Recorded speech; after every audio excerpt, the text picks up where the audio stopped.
नमस्कार बच्चों। अभिज्ञान शाकुंतलम की श्रृंखला में पिछले वीडियो में हमने जहाँ तक पढ़ा था उसको हम एक बार पुनः दोहरा लें। राजा दुष्यंत शिकार के लिए जा रहे हैं। सामने उनके एक हिरण है जिस पर वो बाण मारने ही वाले थे कि उनके रथ के आगे ऋषि आ गए और ऋषियों ने उनसे कहा कि आपको ये हिरण नहीं मारना चाहिए, ये तपोवन है, ये आश्रम का मृग है, आपको इसका शिकार नहीं करना चाहिए। तभी राजा ने हिरण से बाण हटाया, ऋषियों को का अभिवादन किया और ऋषियों ने राजा से आग्रह किया कि पास में ही कण्व मुनि का आश्रम है, यदि आपको विलंब ना हो तो आप वहां जाकर के आतिथ्य ग्रहण करें। राजा इसके लिए तैयार हुए और अब राजा जा रहे हैं आश्रम की तरफ। जब आश्रम की तरफ वो जाते हैं तो जो अंतिम श्लोक हमने पढ़ा था उस श्लोक में राजा ने अपने सारथी को ये बताया था कि देखो किस तरह से ये दिखाई दे रहा है कि ये जो भूमि है वो आश्रम की है, उसका उन्होंने वर्णन किया था। और उसके पश्चात सारथी ने कहा हाँ मैं सब कुछ समझ गया हूँ। और इसके पश्चात अब हम पढ़ना प्रारंभ कर रहे हैं। राजा स्तूकमंत्रम गत्वा, राजा थोड़ी सी दूर जा करके तपोवन निवासी नाम उपरोधो मा भूत, तपोवन में रहने वाले लोगों को किसी प्रकार की बाधा नहीं हो। एतावती एव रथम स्थापय, तो इसलिए यहीं पर रथ को रोक दो। यावद अवतरामी, तो मैं यहाँ पर उतर जाता हूँ। सूत धृतः प्रग्रहा, सूत कहता है कि मैंने लगाम खींच ली है, धारण कर ली है, खींच ली है, रथ रोक लिया है। अवतरतु आयुष्मान, आयुष्मान आप उतर जाइए। राजा अवतरे, राजा रथ से उतर करके सारथी से कहते हैं सूत, हे सारथी, विनीत वेशेन प्रविष्टव्यानि तपोवनानि नाम, तपोवन में विनम्र वेश में प्रवेश किया जाना चाहिए। इदम तावत गृह्यताम, इसलिए तुम इन सबको ग्रहण कर लो। इति सूतस्य आभरणानि धनुश्च उपनियाम अर्पयति, इस प्रकार से वो सारथी को अपने आभूषण और अपना जो धनुष है उसको उतार करके सारथी को दे देता है। सूत सारथी, यावद आश्रम वासिनः प्रत्यवेक्ष अहम उपावर्ते तावद आर्ध पृष्ठः क्रियंताम वाजिनः। फिर राजा सारथी से कह रहे हैं कि हे सारथी, जब तक मैं आश्रम वासियों को देख करके उनसे मिलकर के वापस लौटता हूँ तब तक तुम इन घोड़ों की पीठ को ठंडा कर लो, अर्थात घोड़ों को आराम करा दो। सूत तथा, हाँ ऐसा ही करता हूँ। इति निष्क्रांतः, यह कह करके वो निकल जाता है। राजा परिक्रम में अवलोक्य च, घूम करके और देख करके, इदम आश्रम द्वारम, ये आश्रम का द्वार है। यावत प्रविशामि, मैं प्रवेश करता हूँ। प्रविश्य निमित्तम सूचयन, प्रवेश करके निमित्त का किसी शगुन की सूचना प्राप्त करते हुए से, जैसे ही राजा आश्रम के दरवाजे में प्रवेश करता है उसे कोई शगुन दिखाई देता है, उसे कुछ लगता है कि कुछ अच्छा मेरे साथ होने वाला है, तो वो कह रहा है शांतम इदम आश्रम पदम स्फुरति च बाहु कुतः फलम इह अस्या, अथवा भवितव्यानाम द्वाराणि भवन्ति सर्वत्र। राजा अपने आप से कह रहा है, स्वयं से बात कर रहा है राजा। इदम आश्रम पदम शांतम, यह आश्रम का जो स्थान है ये शांत है। बाहु च स्फुरति, और मेरी जो भुजा है वो स्फुरन कर रही है, फड़क रही है। इह, यहाँ पर अस्य फलम कुतः, यहाँ पर इसका फल कहाँ से हो सकता है। फिर स्वयं ही अपने प्रश्न का उत्तर देता है, अथवा या फिर भवितव्यानाम, जो होनी है, जो होने वाली बातें हैं उनके लिए द्वाराणी, दरवाजे, द्वार सर्वत्र भवंती, हर जगह होते हैं। राजा जब आश्रम में प्रवेश करता है उसे कुछ शुभ शगुन के संकेत मिलते हैं, तो वो अपने आप से ये प्रश्न करता है कि ये तो आश्रम है, आश्रम एक शांत स्थान है, मैं राजा हूं, मुझे यहाँ से कौन सा ऐसा फल प्राप्त हो सकता है जिसके लिए मुझे ये शुभ संकेत प्राप्त हो रहे हैं, लेकिन मेरी भुजा फड़क रही है। तो स्वयं ही वो अपने प्रश्न का समाधान अपने आप से सोचता है कि जब कोई होनहार होती है तो उसके लिए हर स्थान पर मार्ग हो जाते हैं, दरवाजे बन जाते हैं। तो हो सकता है कि आश्रम जैसे शांत स्थान पर भी कोई शुभ संकेत मुझे, कोई शुभ समाचार मुझे प्राप्त हो जाए। नेपथ्य, उसी समय नेपथ्य से, पर्दे के पीछे से आवाज आ रही है, इतः सख्यौ, सखियों इधर आओ, इधर आओ। राजा कर्णम दत्वा, राजा सुन करके, कर्णम दत्वा का मतलब कान देकर, मतलब सुन करके। अये दक्षिणेन वृक्ष वाटिकाम आलाप इव श्रूयते, अरे ये दक्षिण की तरफ से जो वृक्ष वाटिका है वहां से ये आलाप सा, ये आवाज सी सुनाई दे रही है। यावद अत्र गच्छामि, तो मैं इधर चलता हूँ। परिक्रम में अवलोक्य छे, घूम करके और देख करके।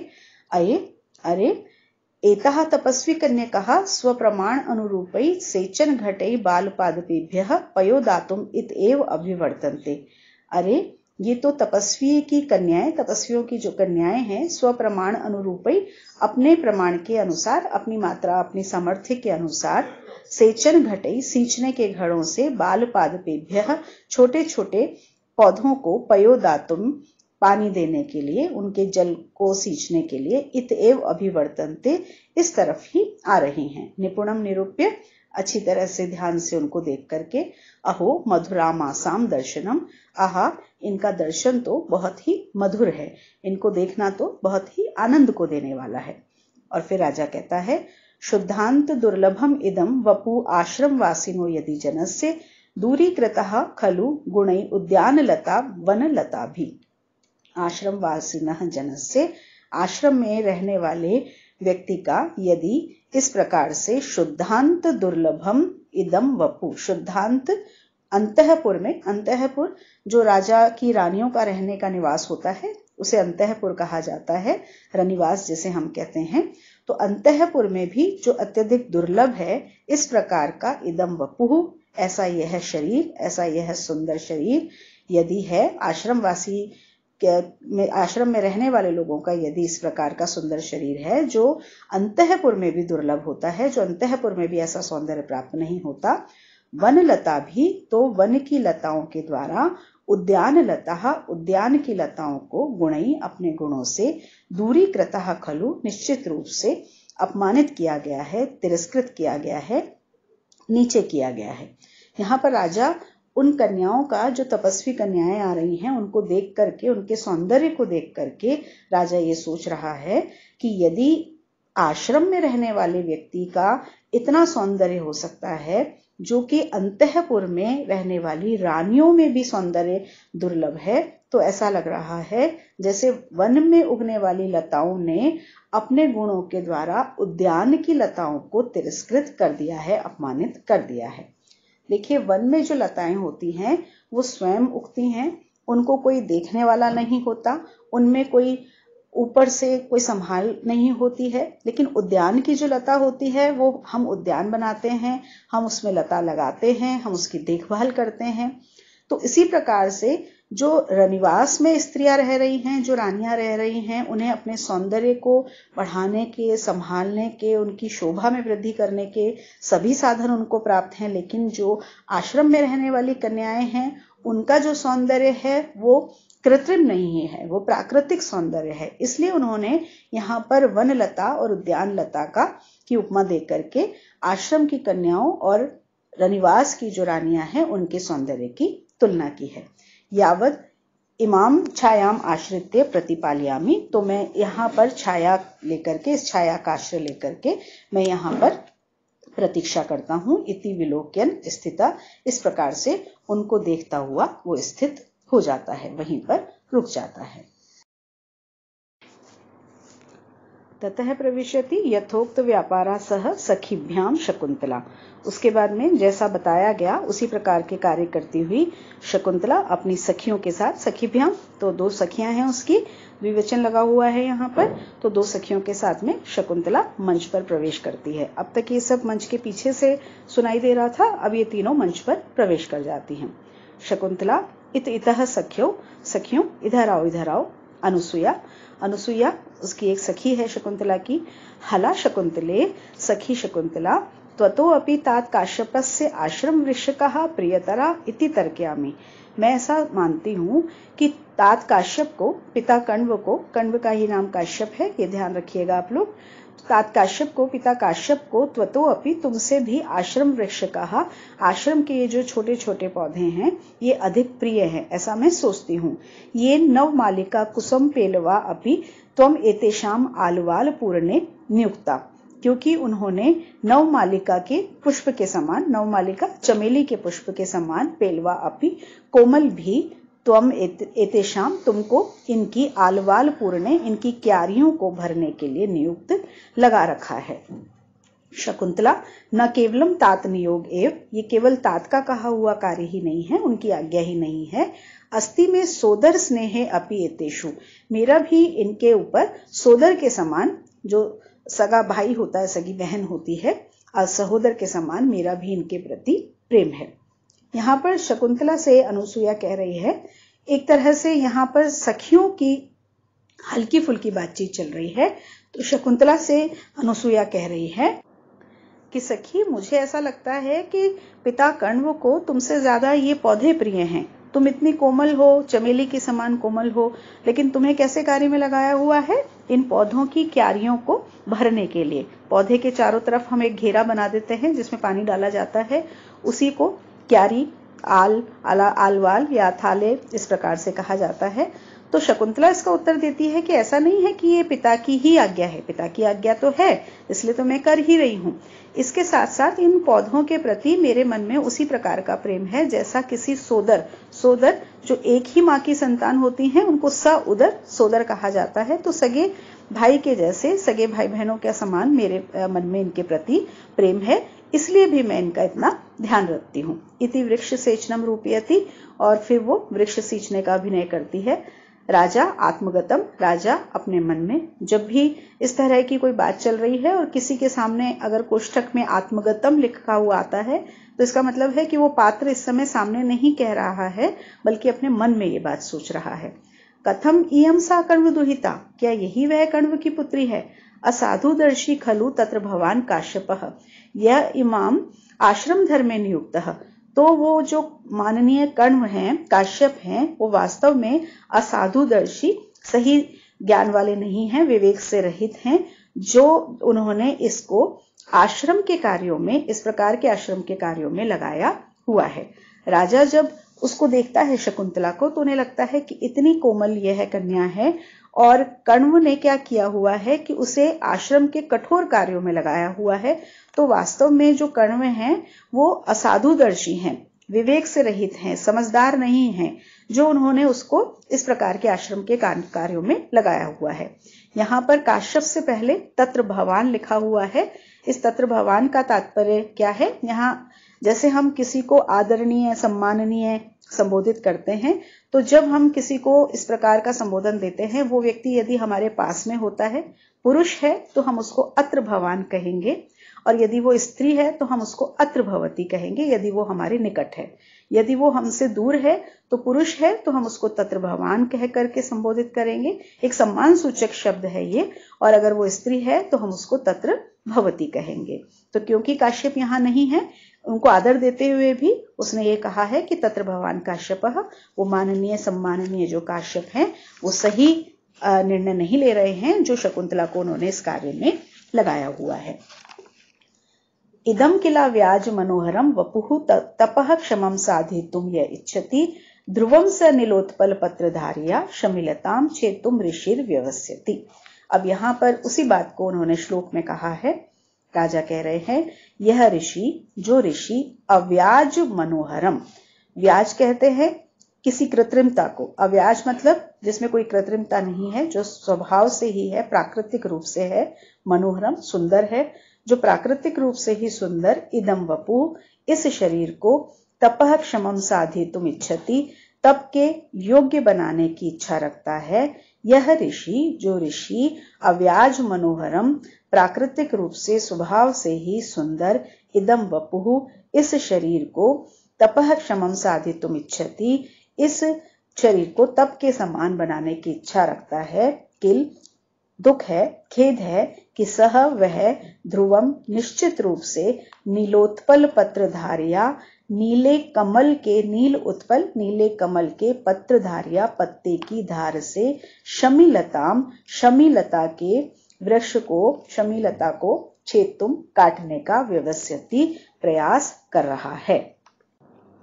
यहाँ पर राजा कह रहा है कि जो ऋषि प्राकृतिक रूप से सुंदर ऐसे शरीर को तप के योग्य बनाना चाहता है, कि क्योंकि वो तपस्वी है, और तपोवन की जो कन्याएं हैं उनको भी वो ये चाहता है कि उनका जो शरीर है वो भी तप के योग्य बन जाए, तो मानो वो किस प्रकार का कार्य कर रहा है कि कोई नीले कमल की धार से, नीला कमल के पत्ते की धार से शमी के वृक्ष को काटने का प्रयास कर रहा है। यदि हम कमल के पत्ते से, कमल का पत्ता जो बहुत ही कोमल कमल होता है, उस कमल के पत्ते से यदि हम शमी के वृक्ष को, शमी का वृक्ष राजस्थान में जो खेजड़ी का वृक्ष पाया जाता है उसे ही शमी का वृक्ष कहा जाता है। तो एक वृक्ष जो इतना कठोर है, उस वृक्ष को यदि कोई किसी पुष्प के पत्ते से काटने का प्रयास करेगा तो क्या होगा? वृक्ष को तो कुछ नहीं होगा, वो जो पत्ता है पुष्प का वो नष्ट हो जाएगा। तो वही बात यहाँ पर उन्होंने कही है कि मानो वो कैसा कार्य कर रहा है। यहाँ उत्प्रेक्षा अलंकार आपको दिखाई दे रहा है क्योंकि उन्होंने एक प्रकार की संभावना प्रकट की है यहाँ पर। तो मानो ऐसा लग रहा है जैसे कि वो शमी के वृक्ष को नीलकमल के पत्ते की धार से काटने का प्रयास कर रहा है। भवतु, अच्छा, पादप अंतर्हित एवं विश्रब्धम तावदेनाम पश्यामि। तो मैं इन वृक्षों के बीच में छुप करके ही विश्वास पूर्वक इनको देखता हूँ।